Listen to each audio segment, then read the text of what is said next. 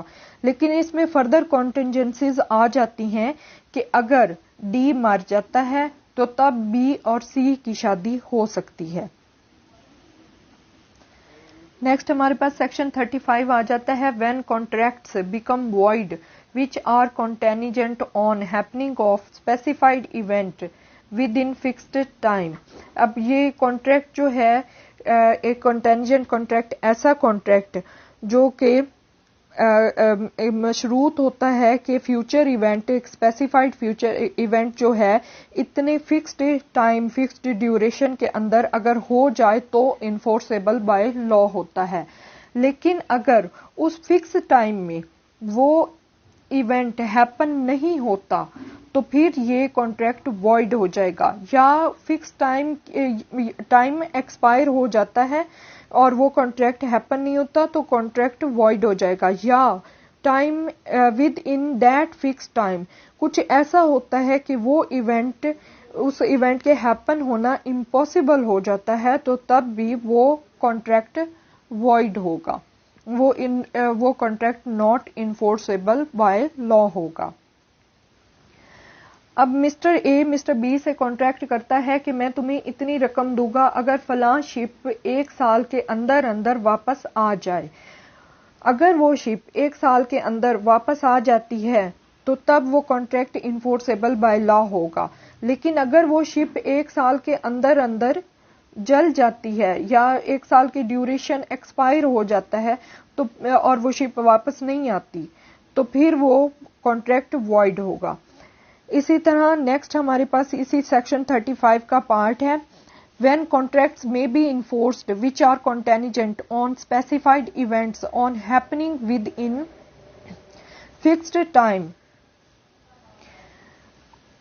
Not happening within fix time. Happening نہیں ہے یہ not happening within fix time ہے. اب کنٹینجنٹ کانٹریکٹ ہے کہ اگر ایک اسپیسیفائڈ انسرٹین ایونٹ نہ ہوا اتنے ڈیوریشن فکس ڈیوریشن بتا دیا اتنے ڈیوریشن میں تو تب وہ کانٹریکٹ انفورسیبل بائی لا ہوگا. اب اس میں یہ ہوتا ہے کہ اگر وہ ایونٹ جس کے ساتھ جو مشروط کیا جاتا ہے وہ ایونٹ اگر فکس ٹائم کے اندر نہیں ہوتا تو تب وہ کانٹریکٹ انفورسیبل بائی لا ہوگا. ٹائم ایکسپائری کے بعد بھی وہ نہیں ہوتا.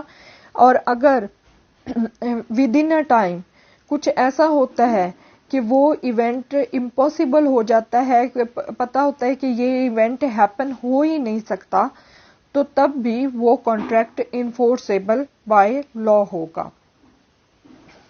اب مسٹر اے مسٹر بی سے کانٹریکٹ کرتا ہے کہ اگر فلاں شپ 1 سال کے اندر واپس نہ آئی تو میں تمہیں اتنے پیسے دوں گا. شپ 1 سال کے اندر واپس نہیں آتی تو یہ کانٹریکٹ انفورسیبل بائی لا ہوتا ہے. دوسری کنڈیشن ہے اگر وہ شپ 1 سال کے اندر اندر یعنی 6 ماہ کے بعد یا 8 ماہ کے بعد وہ جل جاتی ہے اس کے پتہ چل جاتا ہے کہ وہ شپ جل گئی ہے تو تب بھی وہ کانٹریکٹ انفورسیبل بائی لا ہوگا کیونکہ پھر اس کی شپ کے واپسی کا امکان نہیں رہتا.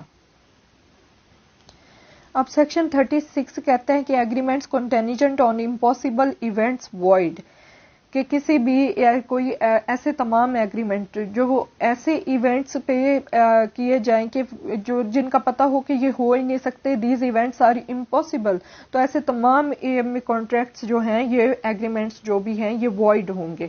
Contingent agreement to do or not to do anything. اب یہاں پہ ورڈ ایگریمنٹ اس نے یوز کیا پہلے کانٹریکٹ یوز کرتا ہے اب ورڈ یہاں پہ 36 میں ایگریمنٹ یوز کر رہا ہے کیونکہ پتہ ہے کہ کانٹریکٹ جو ہے وہ ایسا معاہدہ ہوتا ہے جو کہ انفورسیبل بائی لا ہوتا ہے تو ایگریمنٹ کے لیے انفورسیبل بائی لا کی شرط نہیں ہوتی. اب یہاں پہ وہ کہہ رہا ہے کہ contingent agreements to do or not to do anything if an impossible event happens are void whether the impossibility of the event is known or not known to the parties to the agreement at the time when it is made. آیا کہ وہ impossibility وہ parties کو پتا ہے یا نہیں پتا. تو تب بھی پتا ہے پارٹیز کو کہ وہ لا علم میں، اگر وہ لا علم میں انہیں پتہ ہی نہیں کہ یہ ایونٹ ہو بھی سکتا ہے یا نہیں ہو سکتا، تو پھر بھی اگر وہ ایونٹ امپاسبل ہے تو ایگریمنٹس وائڈ ہوگا.